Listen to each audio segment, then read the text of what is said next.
The Miraculous Journey of Edward Tulane by Kate DiCamillo. Chapter 1. Once, in a house on Egypt Street, there lived a rabbit who was made almost entirely of china. He had china arms and china legs, china paws, and a china head, a china torso, and a china nose. His arms and legs were jointed and joined by wire so that his china elbows and china knees could be bent, giving him much freedom of movement. His ears were made of real rabbit fur, and beneath the fur there were strong, bendable wires, which allowed the ears to be arranged into poses that reflected the rabbit's mood, jaunty, tired, full of ennui. His tail, too, was made of real rabbit fur and was fluffy and soft and well-shaped.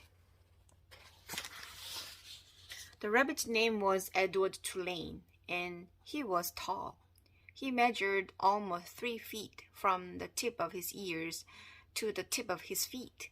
His eyes were painted a penetrating and intelligent blue.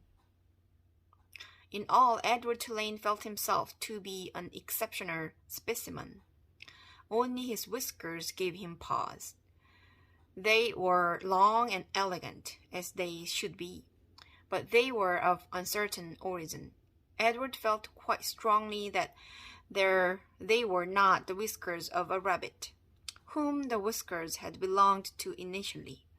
What unsavory animal was a question that Edward could not bear to consider for too long, and so he did not. He preferred, as a rule, not to think unpleasant thoughts.